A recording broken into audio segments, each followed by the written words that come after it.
আসসালামু আলাইকুম। আশা করি সকলে অনেক ভালো আছেন।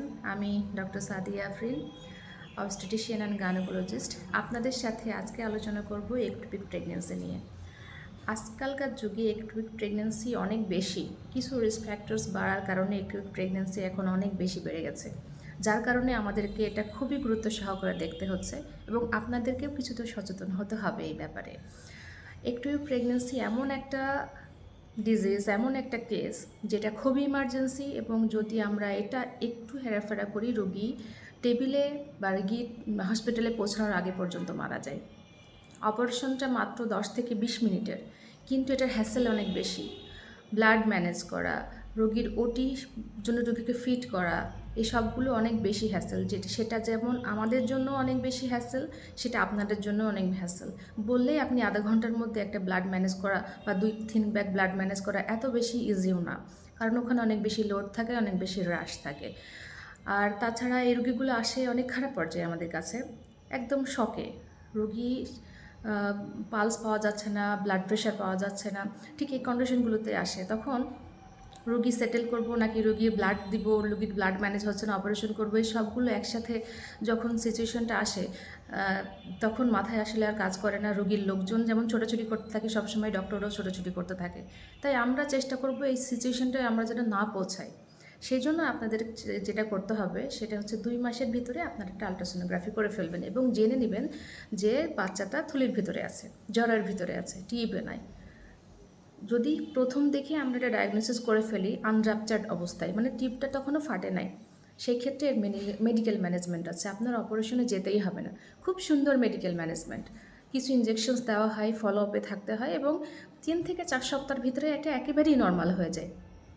এর জন্য কোনো অপারেশনেরই প্রয়োজন হয় না, আপনার টিউবটা বেঁচে গেল, আপনার ভবিষ্যতে প্রেগনেন্সির আউটকামটা অনেক ভালো থাকলো এবং সাথে এটা রিকারেন্স, মানে একবার একটু প্রেগনেন্সি হলে পরবর্তীতেও তার একটু প্রেগনেন্সি হওয়ার চান্সেস থাকে, সেটাও কিন্তু এটাকে কমায় দেয়। তা আমরা চেষ্টা করব অবশ্যই যে যদিও কারো একটু প্রেগনেন্সি যদি ধরাও পড়ে সেটা যাতে মেডিকেল ম্যানেজমেন্টের মধ্যেই আসে।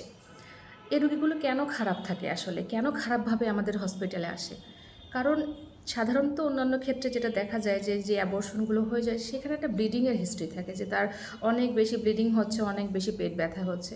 কিন্তু এই ক্ষেত্রে দেখা যায় তার পেট ব্যথা থাকলেও তার কিন্তু কোনো ব্লিডিং ওরকম থাকে না। এই জন্যই রুগীর আত্মীয় স্বজন বা রোগীও বোঝে না যে আসলে এই সামান্য ব্যথার জন্য তাকে হসপিটালে যেতে হবে কিনা, বা ঠিক সে বুঝে উঠতে পারে না যে তার কন্ডিশন ঠিক কতটা খারাপ হয়ে যাচ্ছে। কারণ এই টিউবটা ফাটে পেটের ভিতরে, আর রক্তটা যেটা জমা হয় সেটা পুরোটাই পেটের ভিতরে জমা হয়।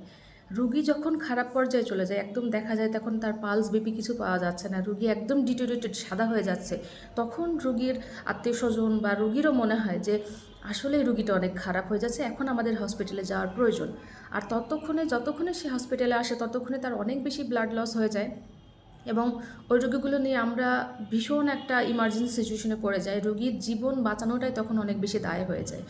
টিউবটা তো বাঁচানোই যায় না, সাথে রুগীর জীবন বাঁচানো নিয়ে আমরা খুব ছোটাছুটি করতে থাকি।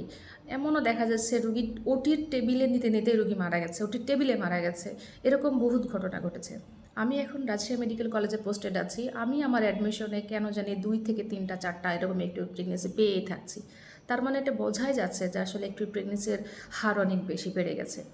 তাই আপনাদের জন্য একটাই পরামর্শ থাকবে যে আপনারা আর্লি আলট্রাসোনোগ্রাফি করবেন অবশ্যই 2 মাসের ভিতরেই, মানে 8 সপ্তাহের আগেই, যখন বাচ্চার হার্টবিট আসে না ঠিক তার আগেই।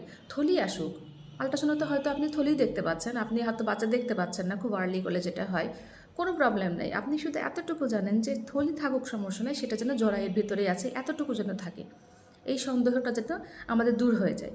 আর যদি টিউবে থেকেও থাকে সেটা যদি আমাদের আর্লি ডায়াগনোসিস হয়, আমরা যেন মেডিকেল ম্যানেজমেন্টে যেতে পারি, আমাদের যেন সার্জিক্যাল বা অপারেটিভ ম্যানেজমেন্টের ভিতরে না আসতে হয়। এই টিউবটা যেন আমরা বাঁচাতে পারি, আমাদের যেন টিউবটা ফাটা অবস্থায় আমরা না আসি। তো আপনারা আশা করি কিছুটা সচেতন হবেন এই বিষয়টাতে। এরকম একটা কঠিন এবং ইমার্জেন্সি সিচুয়েশন থেকে নিজেকে বাঁচান, কারণ এটা এখন অনেক বেশি রিস্ক ফ্যাক্টর বাড়ার কারণে, এটা কোনো একটা রিস্ক ফ্যাক্টর বাড়ার কারণে এটা অনেক বেশি বেড়ে গেছে। তো আমাদেরকে এটা ওভারকাম করার জন্য আমাদের সকলকে একটু সচেতন হতে হবে। আপনাদের সকলকে অসংখ্য ধন্যবাদ আমার সাথে থাকার জন্য।